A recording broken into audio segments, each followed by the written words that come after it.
Hello everyone, met जी exam channel में आप सभी का स्वागत है। My name is Ankush Kalra and I am your science teacher for class 9th and 10th। Students, वैसे तो आईआईटी और नीट का रिजल्ट हर साल आता है, बट मेरे अकॉर्डिंग आईआईटी और नीट का रिजल्ट हर दिन आता है सुबह 5 बजे। कहने का मतलब सिर्फ इतना है कि आपका रिजल्ट कैसा होगा ये डिपेंड करता है आपकी प्रिपरेशन पे, आपके डिसिप्लिन पे, आपके हार्ड वर्क पे और आपके स्मार्ट वर्क पे।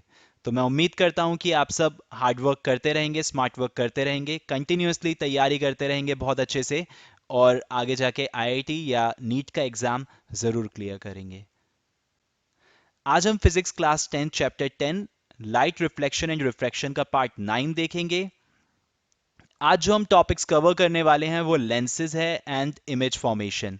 स्टूडेंट्स, आज की क्लास में मैं आपको लेंसेज इस तरीके से समझाऊंगा कि आप कभी जिंदगी में गलती नहीं करेंगे लेंसेज के क्वेश्चंस में।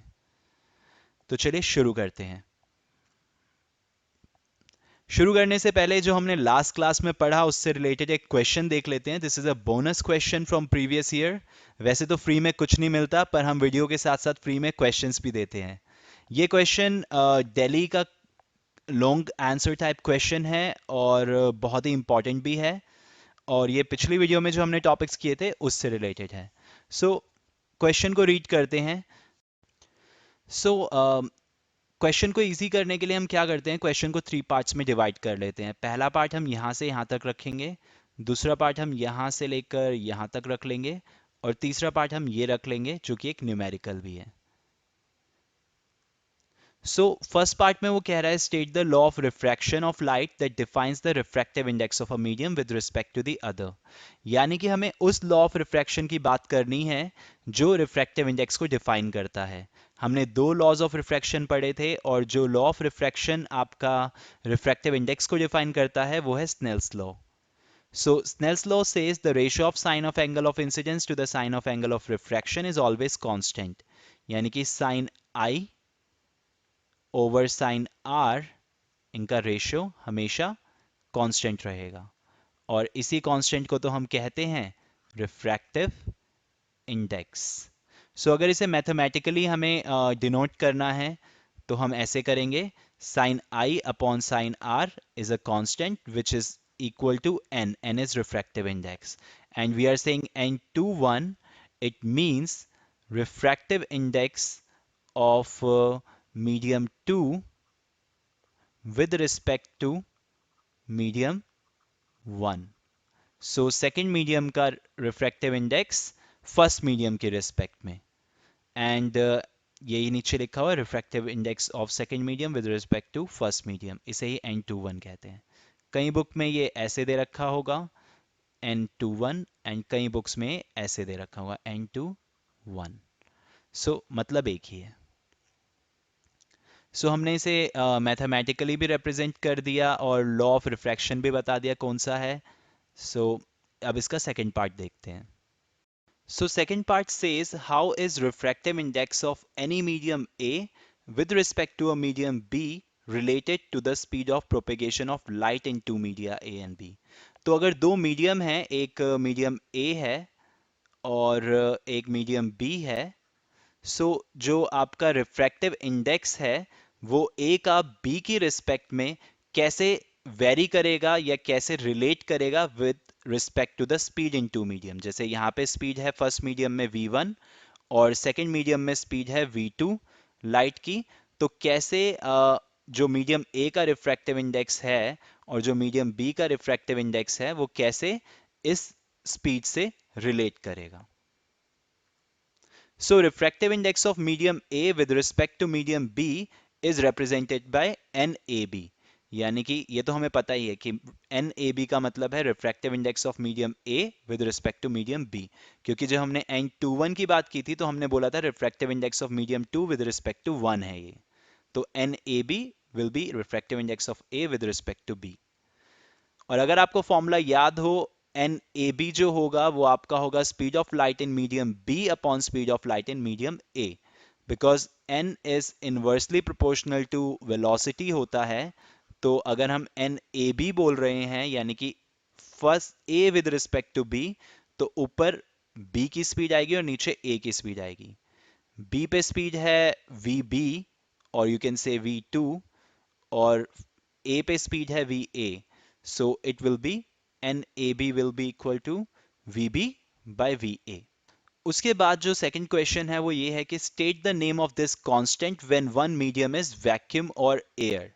यानी कि जो हम दो मीडियम की बात कर रहे थे एन ए बी की, जिसमें ए एक मीडियम था बी एक मीडियम था, वो कह रहा है कि अगर मैं इस में से एक मीडियम को एयर या वैक्यूम बना दूं तो आपका जो एक कांस्टेंट है ये क्या कहलाएगा, ये जो रिफ्रैक्टिव इंडेक्स है ये क्या कहलाएगा। तो students this will be known as absolute reflective index, absolute refractive index if one of the medium is air or vacuum. So if one of the medium is vacuum or air, then the refractive index of the second medium with respect to vacuum or air is called absolute refractive index, denoted by the NB, in our case else NM। Formula इसका ये होगा nm equal to speed of light in air upon speed of light in medium.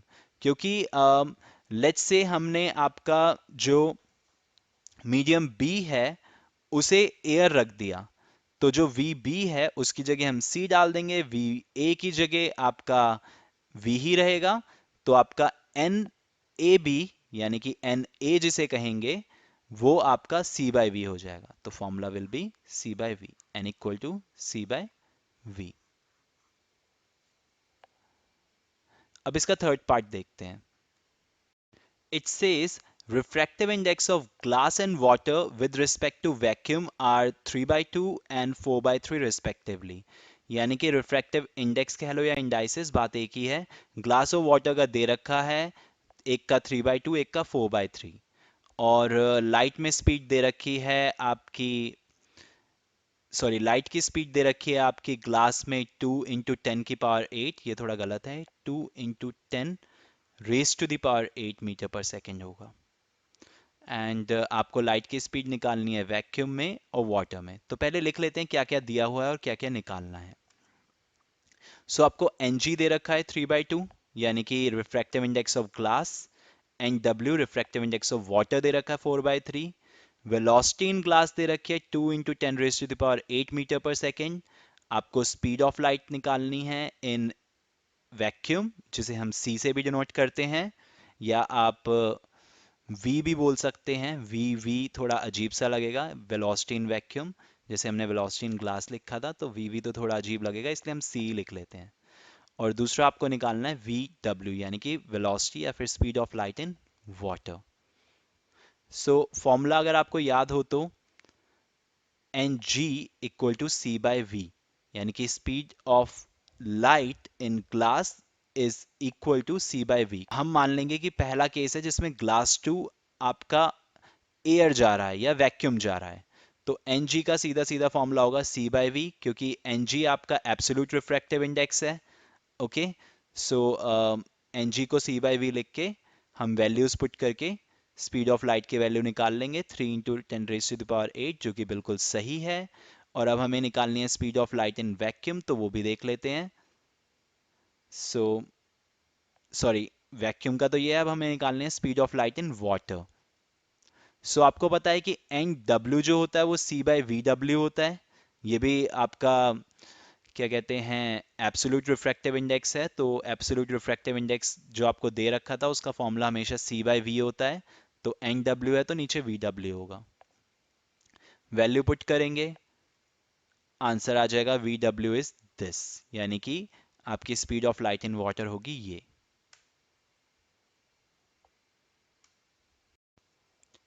Students अब बात करते हैं हमारे आज के टॉपिक की, यानी कि what is a lens. Lens होता क्या है।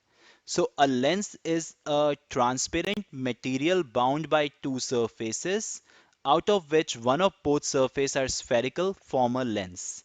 तो यहाँ पे 3 पॉइंट सबसे इंपॉर्टेंट है। सबसे पहली चीज ट्रांसपेरेंट मटेरियल। सो ये जितने भी मटेरियल आप देख रहे हैं ये सारे लेंसेज के एग्जाम्पल हैं, they all are made up of transparent material, because हम सिर्फ ट्रांसपेरेंट मटेरियल में ही आपका जो है रिफ्रैक्शन देखते हैं। So lens is a device which is use to create refraction. तो आप एक ट्रांसपेरेंट मटेरियल लेंगे जैसे कि ग्लास हो गया, आजकल तो पॉलीमर के भी लेंस बनते हैं, तो वो एक ट्रांसपेरेंट मटेरियल हो जाएगा, बाउंड बाय टू सरफेस, दो सरफेस होने चाहिए। अगर आप ये देखेंगे तो इसका पहला सरफेस ये रहा, दूसरा सरफेस ये रहा। ये लेंस देखेंगे, पहला सरफेस ये रहा, दूसरा सरफेस ये रहा।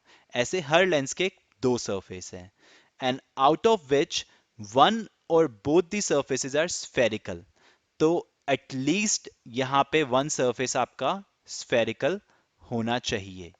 तो जैसे अगर मैं इसकी बात करूं तो ये वाला सरफेस आपका स्फेरिकल है, ये भी स्फेरिकल है, तो इसमें दोनों सरफेस स्फेरिकल हो गए। ये दोनों कॉन्वेक्स हैं, ये कॉन्वेक्स है, कॉन्वेक्स है, because they are bulged outside. Convex mirror हमने देखा था ना, ऐसा होता है, बल्ज्ड आउटसाइड, राइट। तो ये वाला सरफेस हो गया, तो this is a convex. Similarly ये भी कॉन्वेक्स है लेकिन ये प्लेन है, तो मैंने बोला था at least one should be spherical, तो एक स्फेरिकल है चलेगा, ये कॉन्वेक्स है, प्लेन है। ये कॉन्वेक्स है, ये आपका कॉनकेव है, कॉन्वेक्स है, ये आप कमेंट में बताइएगा। और अगर मैं लास्ट की बात करूं तो ये कॉनकेव है और ये भी कॉनकेव है। जो ये पहला और लास्ट वाला है, इन दोनों को हमें पढ़ना है। जो ये पहले वाला है इसे हम कहते हैं बाई कॉन्वेक्स लेंस, क्योंकि इसके दोनों सरफेस कॉन्वेक्स हैं, तो बाई कॉन्वेक्स। और जो ये हमारा लास्ट वाला है इसे बोलते हैं बाई कॉनकेव लेंस, क्योंकि इसके दोनों सरफेस कॉनकेव हैं। सबसे पहले बात करते हैं कॉन्वेक्स लेंस की या फिर बाई कॉन्वेक्स लेंस की। इसकी क्या खासियत है? पहला point, it has two spherical surface bulging outwards. दो स्फेरिकल सरफेस हैं, पहला ये, दूसरा ये, and they both are bulged outwards. Second point, also called double convex lens और बाई कॉन्वेक्स लेंस, क्योंकि दो कॉन्वेक्स लेंस से बना है, ये दो कॉन्वेक्स आपके सरफेसेस हैं इसलिए। Third is it is simply called a convex lens, simply आप इसे कॉन्वेक्स लेंस भी कह देते हैं। Fourth one is it is thicker at the middle edge compare to the edges. जो एजेस है इनसे पतला है और मिडल से ये थिक है। Convex lens converges light rays, this is very important. जो कॉन्वेक्स लेंस पे जितनी भी लाइट रेज पड़ेंगी, जैसे मान लीजिए ये पड़ी, तो एक कन्वर्ज हो जाएगी। दूसरी लाइट रे पड़ी, ये कन्वर्ज हो जाएगी। तीसरी लाइट रे पड़ी, ये भी कन्वर्ज हो जाएगी, और आपकी चौथी लाइट रे पड़ी, ये भी कन्वर्ज हो जाएगी। ओके, सो अब देखते हैं कॉनकेव लेंस।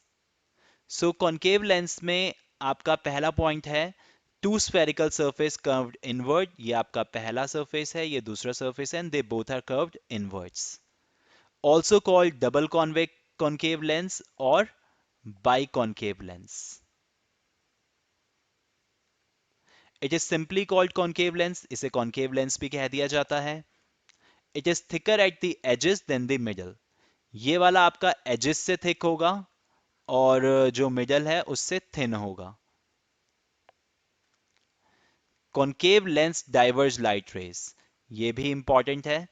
कॉनकेव लेंस जो होता है वो लाइट रेज को डाइवर्ज करता है। जैसे इस पे पहली रे आई, ये कन्वर्ज ना होके आपकी डाइवर्ज हो जाएगी। दूसरी लाइट रे आई, ये कन्वर्ज ना होके डाइवर्ज हो जाएगी। तीसरी लाइट रे आई, ये कन्वर्ज ना होके डाइवर्ज हो जाएगी। देख रहे हो, आपकी रेज दूर जा रही हैं, जबकि पीछे क्या हो रहा था, वो रेज आपस में मिल रही थी, they were converging. Now these rays are diverging. चौथी रे है, डाइवर्ज होगी, दूर जाएंगी एक दूसरे से। This is what about concave and convex lenses, ये इनकी कुछ प्रॉपर्टीज हैं। और अब हम बात करेंगे important terms related to lenses. जो ये लेंस हमने पढ़े इनसे रिलेटेड कुछ इंपॉर्टेंट टर्म्स हैं, बहुत ध्यान से समझिएगा। सबसे पहले हम ले लेते हैं बाई कॉन्वेक्स लेंस। ओके, इस लेंस को ध्यान से देखिए, इसके दो सरफेस हैं, surface one and surface two. Both surface are spherical, both surface are convex. अगर मैं सरफेस टू की बात करूं, it's a part of a circle और अ स्फेयर, ये एक स्फेयर का हिस्सा है। और ऐसे ही अगर मैं सरफेस वन की बात करूं तो ये भी एक सर्कल का हिस्सा है। तो obviously if they are circle, तो दोनों सर्कल का एक सेंटर होगा, इस सर्कल का सेंटर होगा, इसे हम नाम दे देंगे C1, और जो इस सर्कल का सेंटर होगा उसे हम नाम दे देंगे C2। हम इसे नाम 2F2 भी दे सकते हैं, और इसे नाम 2F1 भी दे सकते हैं। और मैंने 2F1 क्यों बोला और 2F2 क्यों बोला, ये मैं आपको आगे बताऊंगा। उसके बाद में so these are known as centre of curvature of the mirror. Okay, इन्हें लेंस, इन्हें लेंस का सेंटर ऑफ कर्वेचर कहा जाता है। ओके, सो एक लेंस के दो सेंटर ऑफ कर्वेचर होंगे। उसके बाद ये जो दो सेंटर ऑफ कर्वेचर हैं, इन्हें जो लाइट मीट करती है, जो लाइन इन दोनों को मिलाती है, उसे हम बोलते हैं प्रिंसिपल एक्सिस। तो ये आपकी प्रिंसिपल एक्सिस होगी। उसके अलावा ये जो आपका बाइकॉन्वेक्स लेंस है, इस बाइकॉन्वेक्स लेंस का एक सेंटर होगा जो आपका लाई करेगा प्रिंसिपल एक्सिस के ऊपर। वो पॉइंट होगा ये, और इसे हम नाम देते हैं ऑप्टिकल सेंटर। और ऑप्टिकल सेंटर की क्या खास बात होती है, ये हम आगे डिस्कस करेंगे। So this is known as optical centre of the lens. So similarly अगर मैं कॉनकेव लेंस की बात करूं, इसका भी जो है सरफेस 1 सरफेस 2 है। सरफेस 1 आपका सर्कल का हिस्सा है, आपका सरफेस 2 भी एक सर्कल का हिस्सा है। दोनों सर्कल के एक एक सेंटर होंगे। This is C1, this is C2, और this is known as 2F1, this is known as 2F2, क्योंकि आपके एनसीईआरटी की बुक में F1 F2 दे रखा है। और इन्हें हम क्या बोलते हैं, सेंटर ऑफ कर्वेचर। ओके, सो दो सेंटर ऑफ कर्वेचर है कॉनकेव लेंस के भी। और जो लाइन इन दोनों को मीट करेगी, उससे पहले हम देख लेते हैं ये ऑप्टिकल सेंटर है आपका। This is the optical centre of the concave lens. And जो लाइन इन तीनों को मीट करेगी, दोनों सेंटर ऑफ कर्वेचर और ऑप्टिकल सेंटर को, उसे हम क्या बोलेंगे, principal axis. Okay, so these are the important terms. So now let's move further.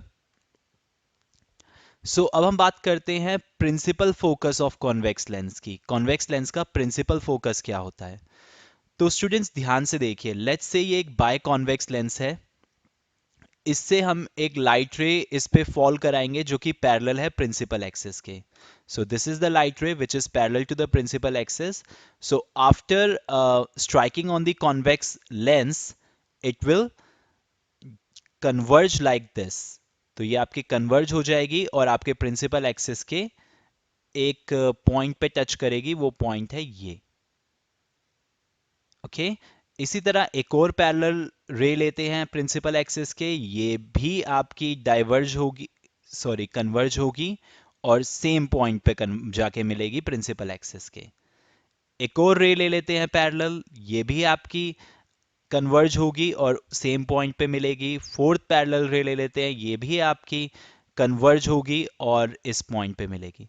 तो ये जो चारों रेज जिस पॉइंट पे मिली, उसे हम बोलते हैं फोकस।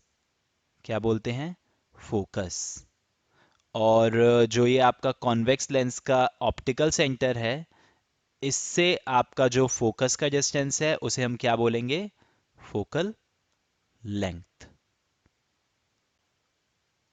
एक और चीज देख लेते हैं, ये जो हमारा सरफेस 1 है, this is a part of a circle.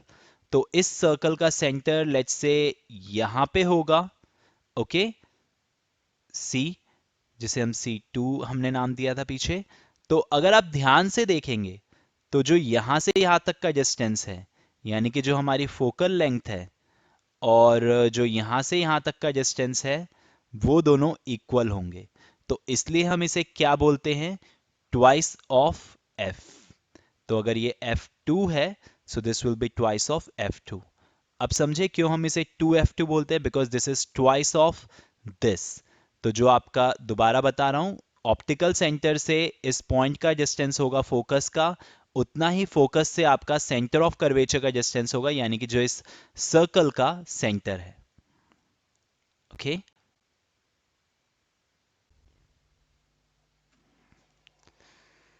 So lenses से रिलेटेड कुछ इंपॉर्टेंट रूल्स देख लेते हैं। सबसे पहला rule, a ray of light from the object parallel to the principal axis after refraction from a convex lens passes through the principal focus on the other side of the lens. यानी कि अगर एक convex lens लूं, ये हमारा convex lens है, यहाँ हमने कोई ऑब्जेक्ट रखा था, उस ऑब्जेक्ट से एक लाइट रे निकली जो कि पैरेलल थी प्रिंसिपल एक्सिस के, तो वो आपकी कहाँ मीट हो रही है? That is meeting at the principal focus on the other side of the lens. And this is applicable for concave lenses as well. ये convex था, तो concave lenses के लिए भी applicable होगा, but in a different way. So in case of concave lens, the ray appear diverged from the principal focus located on the same side of the lens. यानी कि अगर ये आपका ऑब्जेक्ट था, इससे आपकी ये रे निकली, so when this ray get strike on the surface of the concave lens, it will get diverge. और अगर मैं इसे बैक साइड पे मिलाऊं, तो ये आपकी जिस पॉइंट पे मिलेगी दैट इज द फोकस. बात करते हैं सेकंड रूल ऑफ लेंसेज की. It says a ray of light passing through a principal focus after refraction from a convex lens will emerge parallel to the principal axis. यानी कि अगर मैं एक object ले लूं यहाँ पे, इससे एक आपकी इंसिडेंट रे निकली, जब ये स्ट्राइक करेगी आपके कॉन्वेक्स मिरर पे, so it will go convex lens पे, so it will go parallel to the principal axis. And the same rule applies for concave lenses as well. A ray of light appearing to meet at the principal focus of a concave lens after refraction will emerge parallel to the principal axis. So यहाँ पे हमने passing through the principal focus बोला था, यहाँ पे हम appearing to pass through the principal focus बोलेंगे. तो डायग्राम देख लेते हैं. So let's say आपका ऑब्जेक्ट था ये, so यहाँ से रे आई आपकी, और इस पॉइंट पे आपकी इंसिडेंट करेगी आपके कॉन्वेक्स मिरर, कॉन्केव मिरर से. सो अगर मैं इसे कंप्लीट करूं रे को, so it will meet at the focus, और अगर ये रे यहाँ पे टकराई, so it should get refract, और रिफ्रैक्ट होके ये आपकी पैरेलल जाएगी from the principal axis. Third rule देख लेते हैं. It says a ray of light passing through the optical centre of the lens will emerge without any deviation.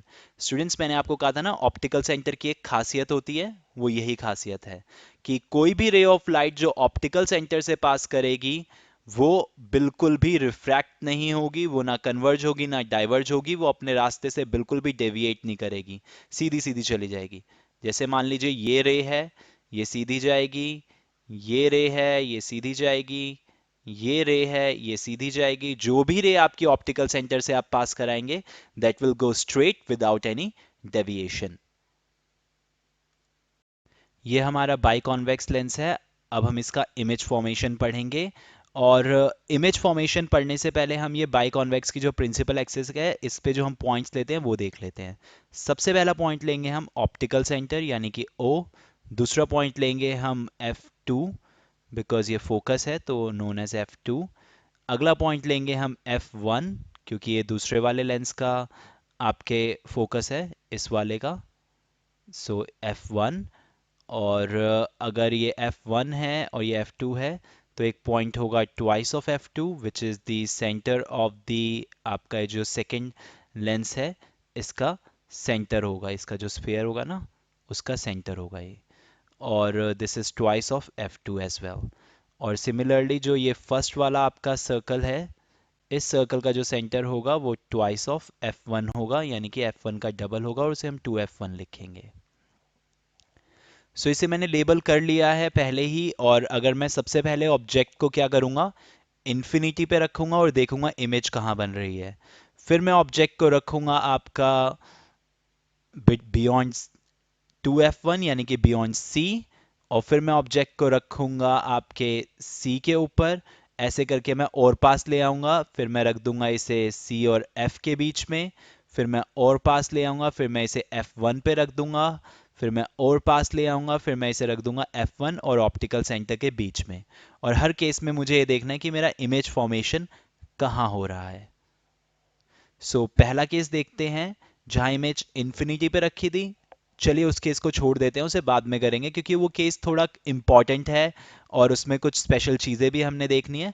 तो उससे पहले हम दूसरे केस से शुरुआत करते हैं जहां हम ऑब्जेक्ट को कहाँ रखेंगे, beyond 2f1। So when the object is placed beyond C or beyond 2f1, तो ये हमारी ऑब्जेक्ट है। ऑब्जेक्ट से पहली जो रे हम निकालेंगे, हमें दो रे चाहिए होती है मिनिमम इमेज फॉर्मेशन के लिए। सो पहली रे जो हम लेंगे that will be parallel to your principal axis, and if a ray is going parallel to the principal axis it will meet at the focus. तो ये कन्वर्ज होके कहाँ पे मिलेगी, फोकस पे। दूसरी रे जो लेंगे हम वो ऑप्टिकल सेंटर से पास करा लेंगे, क्योंकि जो ऑप्टिकल सेंटर से रे पास करती है वो बिल्कुल सीधी सीधी जाती है बिना डेविएशन के। तो ये दो रे हो गई, ये दो रे किस पॉइंट पे मिल रही हैं, ये दो रे आपकी इस पॉइंट पे मिल रही है। इस पॉइंट से हम एक लाइन ड्रॉ कर लेंगे perpendicular to the principal axis, और ये होगी आपकी इमेज। सो अगर आपका ऑब्जेक्ट था ए बी, तो इमेज आपकी कैसी बनेगी, ए डैश बी डैश। सो एक हम यहाँ पे टेबल फिल कर लेते हैं। सो पोजीशन क्या है आपकी इमेज की, इमेज की पोजीशन है between f2 and 2f2। Image का नेचर कैसा है, the nature is real, because जो ये आपकी रेज हैं ये रियली में मीट कर रही हैं, इन्हें हम अपीयर टू मीट नहीं कह रहे। So they are really meeting, they are really means they are really like intersecting. So that's why real image होगी आपकी। और रियल है तो इन्वर्टेड भी होगी, क्योंकि अगर आप देखेंगे तो ये उल्टी इमेज बन रही है। साइज की बात करें तो साइज जो होगा आपका वो छोटा है ऑब्जेक्ट से, ध्यान से देखिए। So this will B diminished. अगला केस देखते हैं। अब हम ऑब्जेक्ट को कहां पे रखेंगे, सी पे, या फिर क्या कहेंगे हम, 2f1 पे।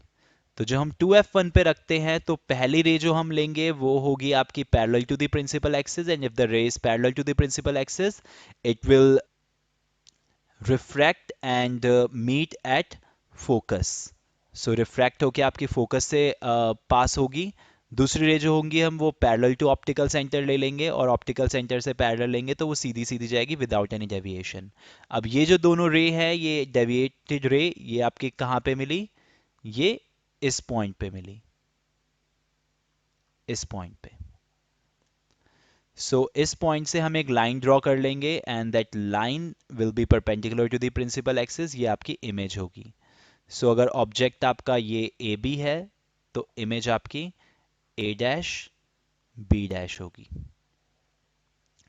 इसमें भी हम ग्राफ फिल कर लेते हैं, मीन्स ये टेबल फिल कर लेते हैं। पोजीशन क्या है आपकी इमेज की, इट्स एट 2f2, यानी कि आपकी सेंटर ऑफ कर्वेचर पे है। नेचर कैसा है, रियल एंड इन्वर्टेड, क्योंकि रियली में मीट कर रही हैं रेज, रियली में इंटरसेक्ट कर रही हैं। इन्वर्टेड इसलिए है क्योंकि उल्टी बन रही है, रियल जो भी इमेज होती है वो इन्वर्टेड होती है। साइज क्या है आपका इमेज का, size is same size as that of the object. Third case देखते हैं, इसमें हम ऑब्जेक्ट को बिटवीन सी एंड एफ रखेंगे, या फिर हम कह सकते हैं 2f1 एंड f1 में रखेंगे। ऑब्जेक्ट को हम यहाँ कहीं रख लेंगे। अगर मैं इससे एक रे लूँ which is parallel to the principal axis, so it should pass from the focus f2। दूसरी रे आपकी ऑप्टिकल सेंटर से पास करेगी, बिल्कुल भी डेविएट नहीं होगी। So these both will meet at this point, you see. इस पॉइंट से हम एक परपेंडिकुलर लाइन ड्रॉ कर लेंगे on the principal axis, and that will be our object. अगर आपकी sorry that will be our image. अगर आपकी ऑब्जेक्ट है ए बी, तो आपकी इमेज क्या होगी, ए डैश बी डैश। फिर से वो टेबल फिल कर लेते हैं। पोजीशन क्या है इमेज की, बियॉन्ड 2f2। नेचर क्या है इमेज का, again real and inverted.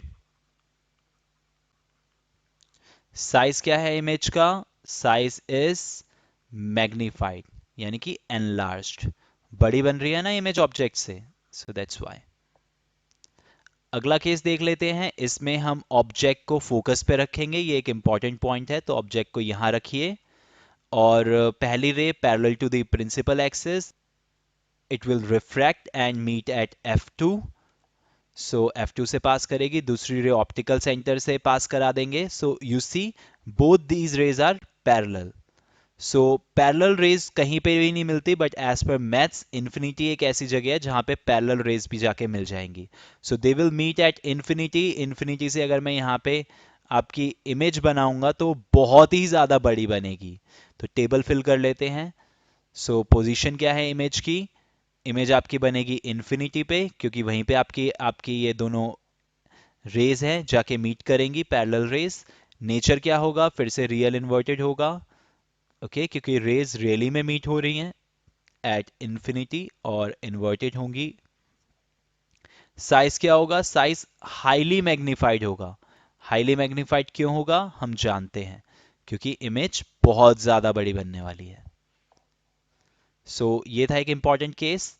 Fifth case देख लेते हैं जहां पे हम ऑब्जेक्ट को between focus and optical centre रखेंगे। ऑब्जेक्ट को कहाँ रखेंगे? Between focus and optical centre, यहाँ कहीं। यहाँ पे हमने ऑब्जेक्ट रखी, पहली ray parallel to the principal axis, should pass from the focal length, यानी कि F2 से पास करेगी। दूसरी रे आपकी जो है वो ऑप्टिकल सेंटर से पास कराएंगे, should not gate deviated.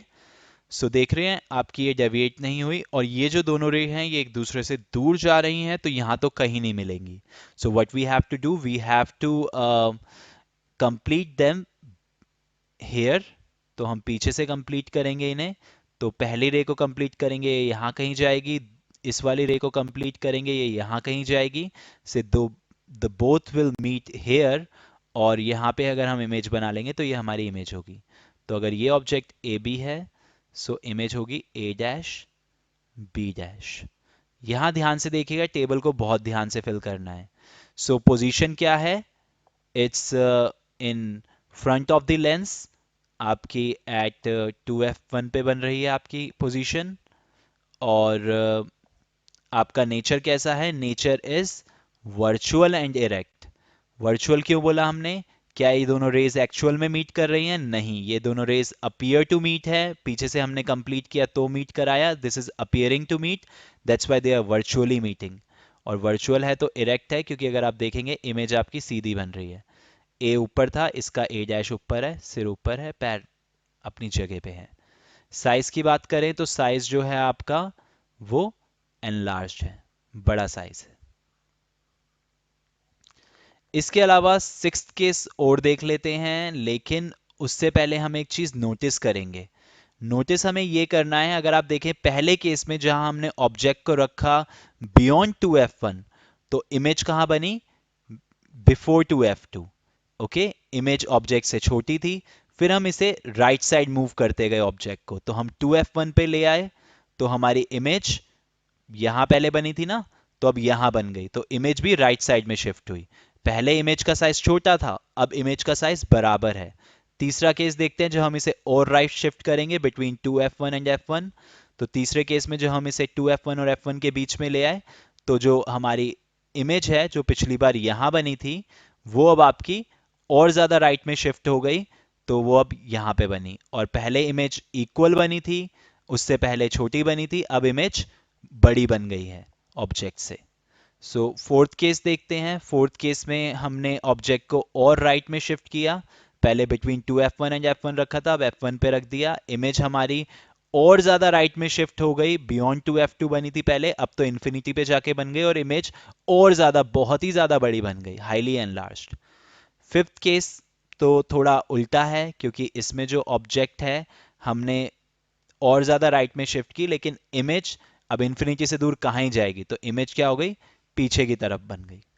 Okay, so you now you got it कि कैसे हमने ऑब्जेक्ट को जब हम यहाँ राइट में शिफ्ट करते हैं तो इमेज भी आपकी राइट में शिफ्ट होती चली जाती है और इमेज का साइज बढ़ता जाता है। पहले केस में इमेज कैसी बनी थी आपकी?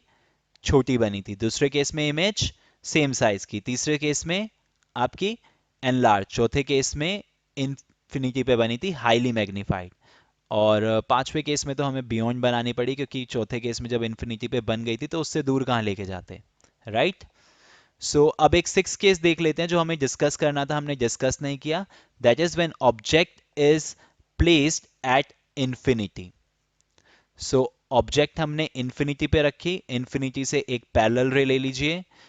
आपकी वो कहां से पास करेगी, F2 से।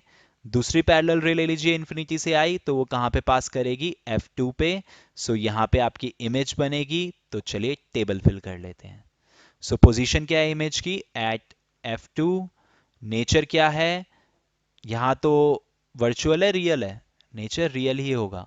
रियल इसलिए है क्योंकि आपकी दोनों रेज रियली इंटरसेक्ट कर रही हैं, सही में इंटरसेक्ट कर रही हैं। They are not appearing to meet, so they are really meeting, so that's why real. And जब इट्स रियल इट्स इन्वर्टेड। यहाँ पे हम प्रूव नहीं कर पाएंगे कि इन्वर्टेड या उल्टी बन रही है, लेकिन आगे मैं आपको वो भी प्रूव करके दिखा दूंगा इन्फिनिटी वाले केस में। साइज की बात करता हूं तो साइज जो है इसका वो पॉइंट साइज है, हाईली डिमिनाइज्ड होगा। ओके तो अब जो है आपकी जरूरी थोड़ी है इन्फिनिटी से ray parallel to the principal axis आएंगी। हो सकता है रेज आपकी ऐसे आए, राइट। और अगर ऐसे आ रही है rays, so it should not meet at the focus, तो ये कहीं और जाएगी, राइट। फोकस से पास नहीं करेगी। एक और पैरेलल रे आएगी, ऑप्टिकल सेंटर से पास करा लीजिए और ये यहां कहीं मीट करेगी। जहां ये दोनों मीट कर रही है वहां से इमेज बना लेते हैं, ये आपकी इमेज है। तो अगर आप देखेंगे पिछले केस में इमेज आपकी F2 में बन रही थी, इस केस में भी आपकी F2 के नीचे बन रही है। F2 पे नहीं बन रही है, F2 के नीचे बन रही है। बन कहां रही है, सेम प्लेन पे। यानी कि अगर मैं प्लेन ऑफ पेपर रखूं यहां पे तो उसी प्लेन पे बनेगी, राइट। तो फिर से टेबल फिल करते हैं। पोजीशन क्या है हमारी आपकी बिलो F2, ओके, और in the plane of F2। आपका नेचर कैसा है, आपका नेचर कैसा है, वो है रियल एंड इन्वर्टेड। अब प्रूव कर दिया ना, इन्वर्टेड बन रही है, दिख रही है उल्टी इमेज। साइज क्या है, साइज है आपका डिमिनाइज्ड। पॉइंट साइज नहीं होगा but it is still very small, so it is diminished. Students फिर से देख लेते हैं। जब इन्फिनिटी पे थी तो ऑब्जेक्ट जो है आपकी इन्फिनिटी पे थी, तो इमेज कहां बनी, F2 पे, बहुत छोटी। पास ले आते हैं, बियॉन्ड सी ले आते हैं, यानी कि बियॉन्ड 2F1 ले आते हैं। तो आपकी पहले यहां बनी थी ना, अब थोड़ी सी दूर चली जाएगी राइट में, क्योंकि हम इन्फिनिटी से ये भी ऑब्जेक्ट भी राइट में ले आए हैं। तो 2F2 पे बनेगी यहाँ पे, और साइज जो होगा पहले से बड़ा होगा लेकिन अभी भी ऑब्जेक्ट से छोटा है। अब हम और ज़्यादा राइट में शिफ्ट करेंगे, ऑब्जेक्ट को 2F1 पे रख देंगे। तो 2F1 पे रखने पे इमेज भी और ज़्यादा आगे शिफ्ट हो गई, पहले यहाँ बनी थी अब यहाँ पे बन गई। पहले साइज छोटा था, अब सेम साइज की बन गई। अब हम ऑब्जेक्ट को और राइट में शिफ्ट करेंगे, यहाँ कहीं रख लेंगे। तो ऑब्जेक्ट हमने रख ली बिटवीन 2F1 एंड F1। तो इमेज भी शिफ्ट हो गई, पहले 2F2 पे बनी थी, सेम साइज की बनी थी, लेकिन अब बड़ी बन जाएगी इमेज, ओके। और आपकी राइट में शिफ्ट हो जाएगी। अब हम इसे F1 पे रख लेंगे। जब हम F1 पे रखेंगे तो इमेज आपकी बहुत ही ज़्यादा राइट में शिफ्ट हो गई, इतना राइट में शिफ्ट हो गई कि इन्फिनिटी पे चली गई। और इन्फिनिटी पे चली तो इमेज बहुत ही ज़्यादा बड़ी बनी। पहले आपकी हाईली इनलार्ज बनी थी ना बियॉन्ड 2F2, अब बहुत ही ज़्यादा, उससे भी ज़्यादा इनलार्ज बन गई है आपकी इन्फिनिटी पे जाके, ठीक है। और जो हमने लास्ट केस देखा था जिसमें हमने बिटवीन मतलब और ज़्यादा राइट में शिफ्ट किया, अब इमेज जो है आपकी और राइट में शिफ्ट होनी थी, लेकिन इन्फिनिटी से और कितना राइट शिफ्ट करेंगे। तो राइट शिफ्ट होने की बजाय यहाँ left hand side of the lens ही बन गई, और वो भी एक वर्चुअल और इरेक्ट इमेज। और सिर्फ इसी केस में इमेज वर्चुअल एंड इरेक्ट बनेगी, बाकी सब केस में रियल इन्वर्टेड बनेगी। So students, let's recall what we have done today. We have discussed a bonus question on Snell's law and refraction. We have discussed what are lenses. We have discussed what are concave and convex lenses. फिर हमने इनसे related कुछ important terms पढ़ी, जैसे कि optical centre, आपका centre of curvature क्या होता है, फोकस क्या होता है। फिर हमने लेंसेज से रिलेटेड कुछ इंपॉर्टेंट रूल्स पढ़े कि कैसे जब आपकी रे पैरेलल जाएगी तो वो फोकस से पास करेगी, रे अगर आपकी फोकस से पास करेगी so that should go parallel after refraction. और फिर हमने 6 केसेस पढ़े, image formation in convex lenses. Students, I hope आपको ये वीडियो पसंद आई होगी। अगर वीडियो पसंद आई हो तो प्लीज़ चैनल को सब्सक्राइब कीजिए, वीडियो को लाइक कीजिए और कमेंट करके ज़रूर बताइए। Thank you, have a lovely day.